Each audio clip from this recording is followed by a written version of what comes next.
When it comes to the dimensions, the etheric physical is the lowest. The astral emotional is the next. The lower mind and higher mind is the next dimension. The intuitive realm of harmony and love is the fourth dimension. We call it the Buddhic Plane.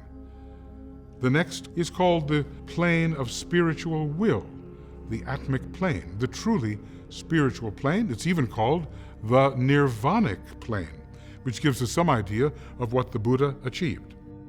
The next dimension is called the Monadic Plane, where our true spirit focuses within its own type of temple, which is called the Temple of Ezekiel. And then finally, the Sea of Fire. And in that Sea of Fire, we call it the Logoic Plane, which means that our Logos, our planetary God, makes his etheric plans on that plane archetypally and then tries to manifest them on all the lower levels. And that's our playground. Those 7 planes are our playground.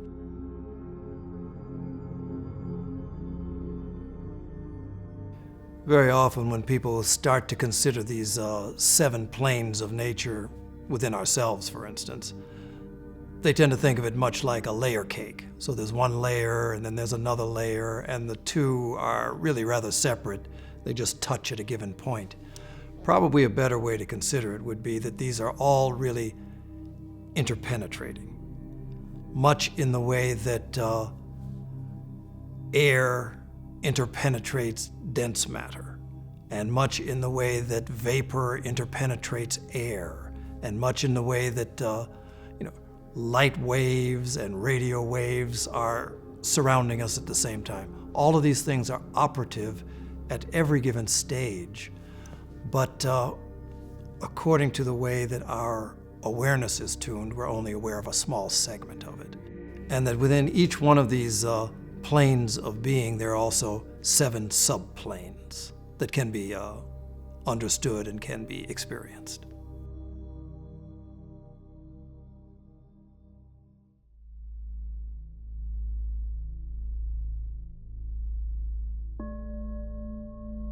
The most dense plane is the physical, or the etheric physical, as we often call it. And the etheric physical is a state of consciousness, and the entire physical plane has one of these rays, the so-called 7th ray, underpinning it. And what is the consciousness that arises from that? It's the consciousness of our physical life. Many of our physical appetites are governed by the 7th ray. Our tendency to want to ground our lives and be effective in a practical outer way, those are all facets of the 7th ray. The 7th ray is called the ray of ceremonial order and magic, and this 7th plane, the dense physical, is where it plays out in a most obvious way. It's a very structured ray. It structures consciousness. It tries to create order and rhythm and pattern and predictability. So, in terms of considering what we would describe as the physical realm or the physical plane, again, there are these 7 subplanes. So the physical itself, the densest, the liquid formation, the gaseous, and then 4 ever refined layers of ether, which the next step beyond that would be the astral realm. So when we talk about the astral realm, much as we talk about the physical realm, in every part of it, it is occupied, just as there is no empty space in terms of the physical realm. It's a good thing to get in our minds that there is no empty space in any realm. So just as you have intelligent life that functions here in the physical realm that's identifiable, much of it is unseen to our eye because it's either too small or too fine. The same thing applies to the astral realm. Where there is intelligent life, we function in our astral awareness as well. Very often, the time that we are most active in that, from the point of view of being aware of it, is in our dream life, where we find ourselves encountering streams of energies that express themselves in various ways. But just like you have life forms here in the physical world that are very complementary and helpful to human life, you have similar sorts of forms in the astral realm. Really, it's not particularly any different. So you have those beings that are attracted to what you might describe as the lower emotional realm. So again, if we hold to this idea that in all of this there is a spectrum of consciousness and a spectrum of expression, in this astral realm, which has been described as the realm of desire, we have everything from the lowest, most base sorts of desires, the ones that really would tend to attract one much more closely to the physical realm. So the sorts of things that relate to addictions, for instance. So desires for intense sort of earthly experiences would be at the lower realm. The angers, the hatreds, the sorts of graspings that all root one in the physical realm would be the lowest sorts of expression of that. At its higher end, you would have such more refined sorts of emotional nature as aspiration, desire for the benefit of all others, the experiences of happiness, of joy, of equanimity even. This is the higher register, where the sorts of emotional quality is one that is at a very high level of vibration, we could say. And so we find ourselves actually, all of these things are present within us. The opportunity that lies for us is that we can cultivate those so that we can come to a point where the thing that we respond to most readily is perhaps the higher, the aspiration for the benefit of others. Not to say that we're unaware of the others, but that just like the person who does not have a tendency toward alcoholism, that they can sit in front of a drink and there's no problem. You can be in front of angry people, you can be in front of people who have those sorts of tendencies and be relatively unaffected. The sixth plane is the astral plane, also known as the emotional plane. And the sixth ray is called the ray of idealism and devotion. And so it has a strong correlation to the emotional dimension of life.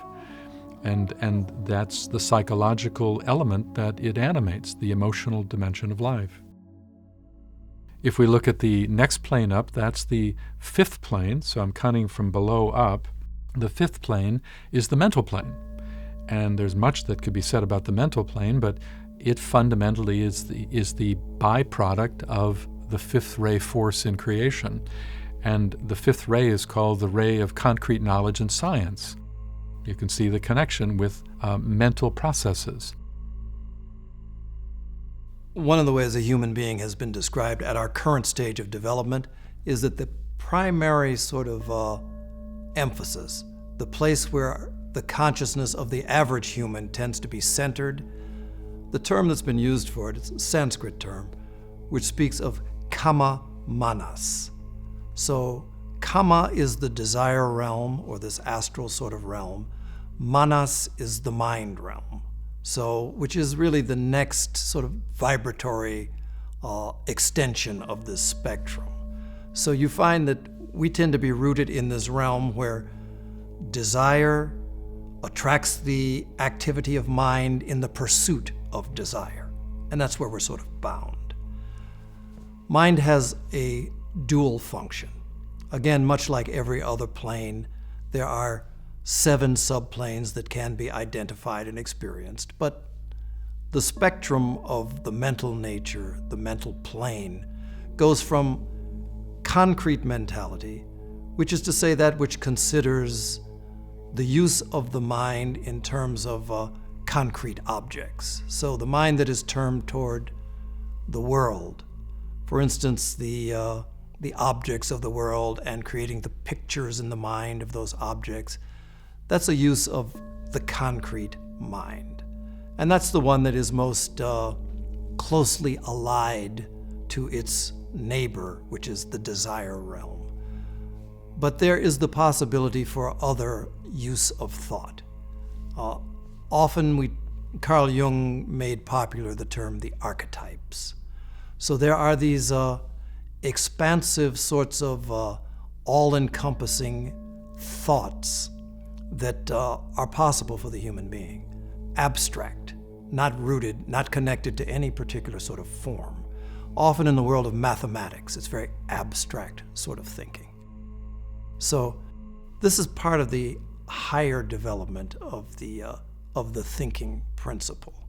And it's something that leads us to the point where actually the genuine spiritual path begins, at the point at which thinking and the domination of the thought principle actually ends.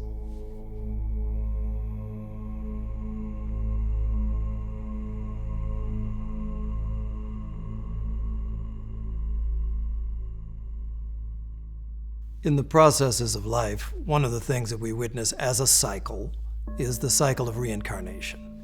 That from life to life, there is that which takes on a body, which garners experiences through the body in this material world, from which the body drops away, and which it has this quality of returning to its source to then cycle through again. So really, when we talk about what it is that incarnates and what it is that lives and dies from life to life, what's often described as the personality is what's temporary. So in any given life, there is the material body, there is the emotional nature, and there are the thoughts and the mental nature. Those things last for a lifetime. And so they're formed, they're shaped, the way that we experience the world, but that's what drops away. So when we say that someone has died, basically what has happened is that the soul, or the more internal, what's spoken of as the individuality or the higher ego, not the ego of the personality, that withdraws, and that the other components, gradually break down. The body breaks down into the earth, the astral matter diffuses and is used by the components of that level, and same with the mental matter. Oftentimes the word soul is used pretty much for the individuality, that which doesn't die when the body dies. But really the soul, I guess if we were to define it in the ageless wisdom tradition, soul is really that combination of the higher mentality, the higher mental plane, and the next plane beyond. So the connection of those two sorts of vehicles. So when we speak of soul, really we're speaking of that whose function really begins at the level of the abstract mind, the level that is a mind that is really liberated from its attachment to matter. And so this is the level at which we, to the extent that we're able, that our behaviors can become influenced by this higher sort of connection.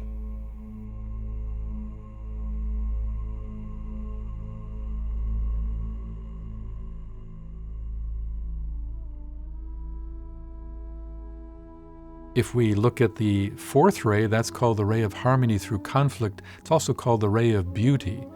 And that corresponds to the fourth plane, which is above the mental plane, far subtler. That's called the Buddhic Plane, which is the plane of pure intuition. And when the fourth ray is really manifesting as a function of harmony, that's what intuition has a deep connection to. Intuition is holistic, harmonizing consciousness. Past the next plane of consciousness or plane of being, it's described as the name for it is often the Buddhic Plane, for Buddhi, which is the quality of intuitive awareness. Often it's expressed that way. Intuition, of course, is more than just gut feelings or hunches. That might be one way that it expresses, but intuition as a plane of consciousness is that which lies beyond thought. So really, once we cease to form thoughts, once we cease to shape the mental matter in ways that are described as either concrete or abstract thinking, the next plane into which we find ourselves aware is this plane of the intuition, which really is the plane of clear seeing it's the first level at which we actually have some perception of unity. So the perception of the whole is what is the characteristic of this particular plane. So all of the great ideas that flow into human consciousness and get translated downward through this spectrum, really the great ideas seem to have their beginnings at this Buddhic plane. So such movements that have taken place in human affairs as something like civil rights, which is really, in essence, the idea that all humanity is one, and so should be treated in that way.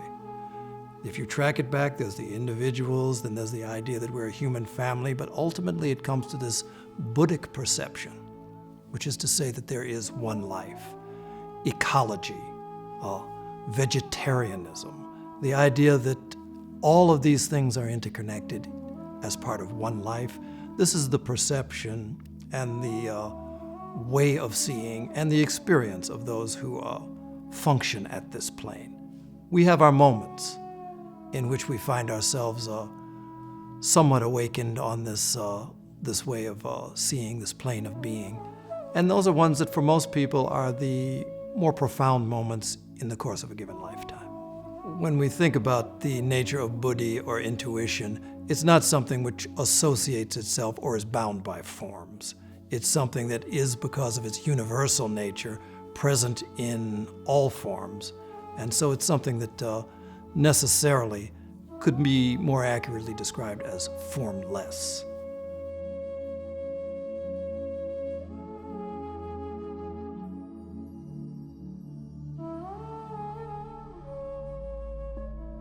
Above that is the Atmic plane, and the Atmic plane is a plane that is, many of the masters hold their consciousness at that level, the Atmic plane. It's way beyond the consciousness that you and I are able to experience. But the Atmic plane is the plane where a tremendous amount of both intelligence and will are found. From a certain perspective, it's the plane of divine intelligence. And it has a lot to do with the intelligence trying to manifest from the Logos. But from another perspective, it's also the place of divine will, in the sense that a master is one who will bring forth that quality of will into the life. But from a certain perspective, it's the third plane from the top down, or it's the fifth from the bottom up. And it has a lot to do with the third ray, which is pure intelligence. When we speak about these various planes of nature, there is also that which is spoken of as the Atma, which really, we can describe these others, the buddhi, the mental, the emotional, the physical, we can describe them all as planes or as principles in nature, whereas Atma really escapes that sort of description, in that Atma is all-pervading. It's universal. It's no such way that we can conceive of it as my Atma or my expression of Atma. Oftentimes the description is given that Atma never really fully touches the human body or the human being, but it's like something like light which pervades it.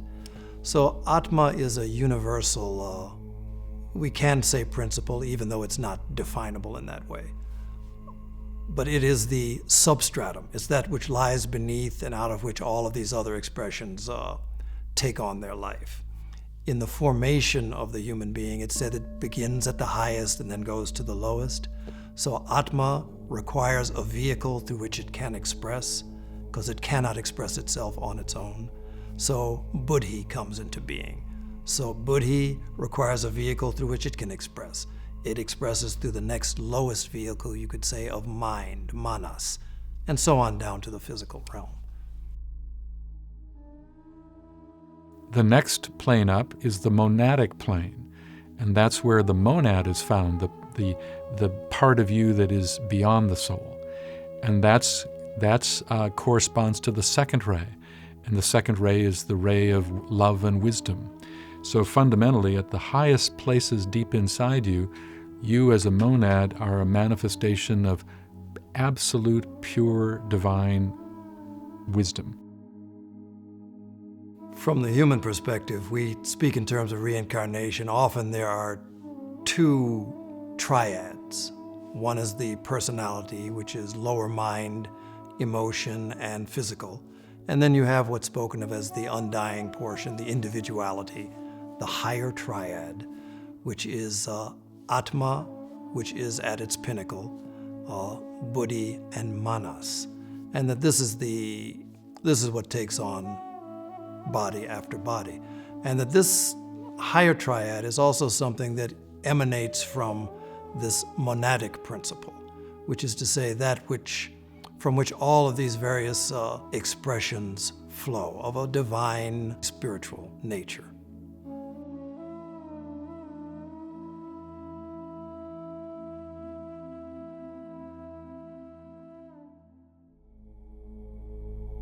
The highest plane is called the plane of Adi, and this is a plane that not even a master can touch with ease, except maybe somebody like the Buddha or the Christ. But this plane is said to be the highest manifestation of will that is possible in our planetary life.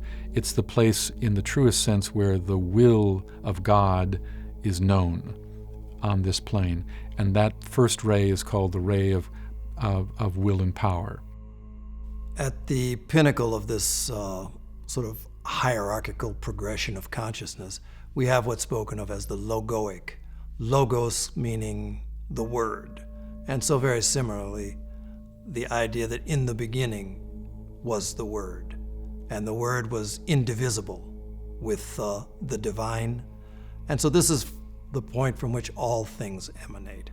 It's something that is not really so much a plane of consciousness that's understandable to us, but a source point, a point from which all of this emanates, to which all of this returns, but something that is not capable of being encompassed by whatever level of understanding we can cultivate. Keeping with this idea of a spectrum of consciousness, when we speak in terms of the logoic, we're talking about the actual highest level of this spectrum.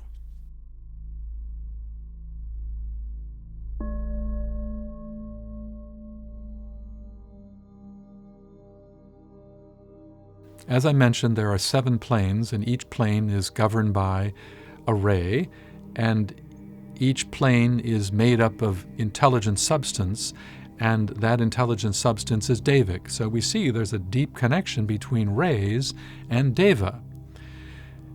Now, having said that, we can get more refined around this in that every plane has 7 subplanes, and those subplanes represent a hierarchy of substance within a plane. So if you take, for instance, the emotional plane, and it's got 7 subplanes, the highest, most pristine substance on the emotional plane is the substance of the first subplane. That's called the atomic plane. That's where the most pristine emotional substance is found. The least pristine is the 7th subplane, the bottom subplane of the emotional plane. But what does that have to do with life at all, except to understand this, that it tells us about what it means to have different kinds of emotional experiences. Where you stand on the path is determined by the percentage of atomic substance that is found in your instruments and the weighing of that. When a master looks at your aura, for instance, a master is not looking at your aura to determine your behavior. The master is looking at the aura because from that aura, that master can inwardly determine what is the percentage of lofty substance in your vehicle versus more base substance, and that speaks the volumes in terms of where you are on the path and what your next step is. Master DK tells us that one day as a master, time and space will be our playthings. I think that's marvelous. It's not meaningless play. It's play in relation to the divine plan and purpose, and it's a very joyous thing. but step by step, grade by grade, initiation by initiation, chakra by chakra, we have to learn how to master these 7 levels. And we do that by living, sounds very simple, the virtuous life. I don't know who's interested in that. Living the virtuous life sounds like going to church or something, but by living the virtuous life, that's the fast track to mastering the different dimensions, not by manipulating matter and doing breathing exercises and, straining as an ego to make the next level. It's virtue, it's love, it's wisdom. This is going to lift us to the next sub-levels. Each one of us is struggling on one subplane after another, one tiny plane after another, and at night we get tested. When you're in your dream body and they test you, what you've accomplished in mastering the different subplanes. All this testing, all this school is going on all the time. Gradually, step by step, initiation by initiation, we are rising to the very height of the 7 dimensional levels, 7 planes of the cosmic physical plane. A good map will make this evident.